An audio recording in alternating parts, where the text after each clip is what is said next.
こんにちは。丁寧な暮らしガジェットです。皆さん、最近家でネットの調子が悪いなと思うことございませんでしょうか？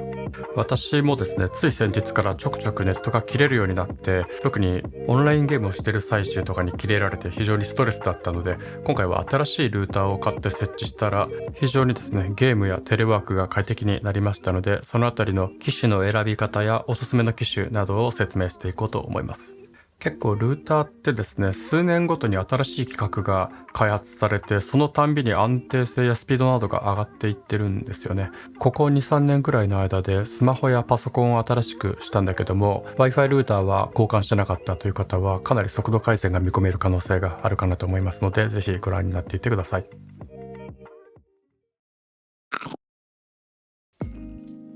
さて、まず最初に購入した機種ですが、TP-Link の Archer AX80 という機種を購入いたしました。理由としては、性能の割にコストがかなり安かったからですね。楽天の TP-Link のダイレクトショップに行くとですね、定価で 16,800 円で売ってるんですけども、下の方に行くと外箱が少し汚れている代わりに 12,600 円と4000円も安いっていう製品を販売しています。当然メーカー3年保証もついていますし、中身に関しては全然問題ない感じだったので、この値引き率はかなりお得なんじゃないのかなと思います。実際外箱もですね、ちょっとこの角の部分が若干へこんだりしているんですけども、全然そんなひどい汚れではないのかなと思います。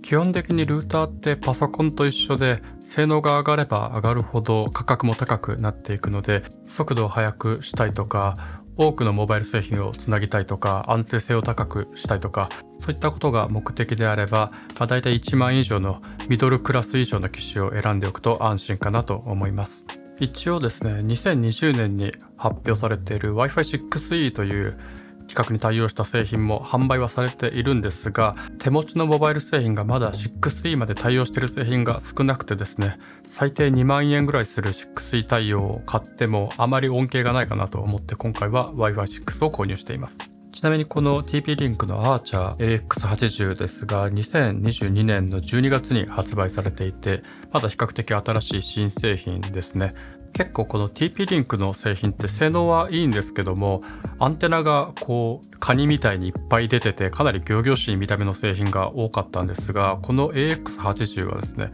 非常にシンプルな内蔵アンテナになっていて、本体自体はそこそこ大きいんですけども、スタンドで縦置きできますので、そこまで設置場所に困らないかなというのも購入したポイントでした。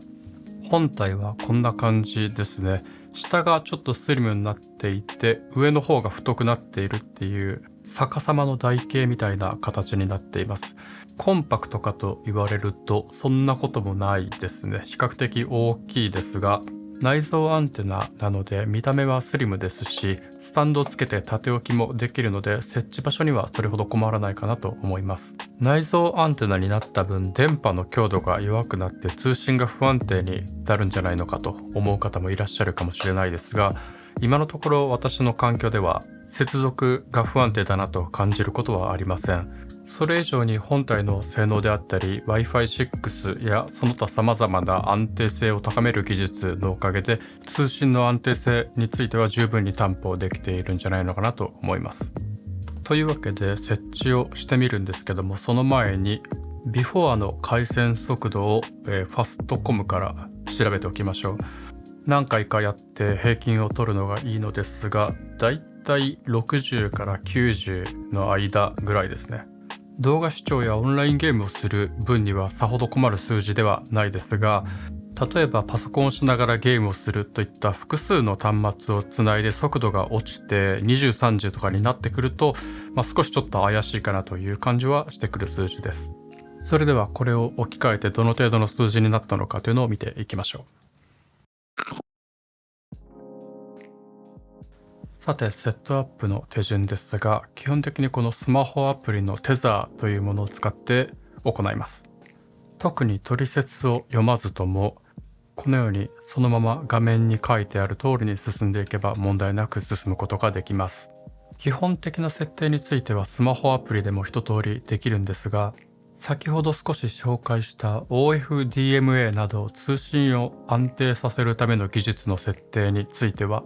パソコンの管理画面からしかできないものも一部存在しますので、実際利用開始をする前にはスマホアプリだけでなく PC 側の管理画面からも確認をしてみてください。さて、アプリが端末を認識できたようですので Wi-Fi で一度そのルーターにアクセスを行います。スマホの Wi-Fi をルーターに接続してしばらく待ちますとルーターの初期設定モードでアクセスすることができます。やることといえばパスワードを設定したりですとか、契約している回線によってはここでもう少し設定をしないといけないこともあるかもしれないですが、私の場合はマンションにそのままセットでついている回線なので、特に設定をせず動的 IP を取得するという設定だけで問題なく接続することができました。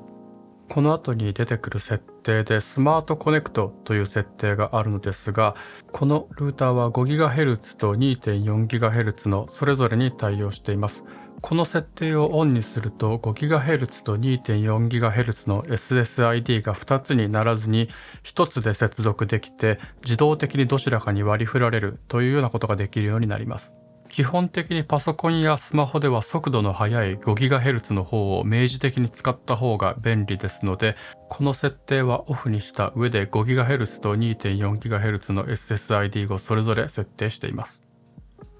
そうこうしているうちにセットアップがもう完了しています。ちょくちょくカットを挟んでいますが、実際の時間も多分5分かからないぐらいでやっていたかなと思います。これでもう接続は完了していますが、先ほど申し上げたようにパソコンの画面から念のため細かい設定も確認をしておいてください。それでは新しく接続したルーターで速度チェックをしてみましょう。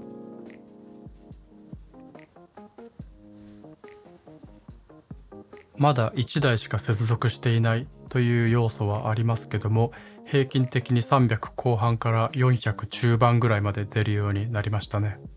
今この動画を作っているタイミングでは最大で13端末ぐらいを接続しているんですが、それでも不安定になることなく全ての端末で改善した速度で通信することができています。ちなみにパソコンやスマホについてはこれぐらいの速度改善が見られたんですが、Nintendo Switch の速度チェックに関してはだいたい 50Mbps ぐらいまでしか上がらなかったので、どちらかというと最高速が上がるメリットよりも安定性が増すということをメリットに感じるしかないようです。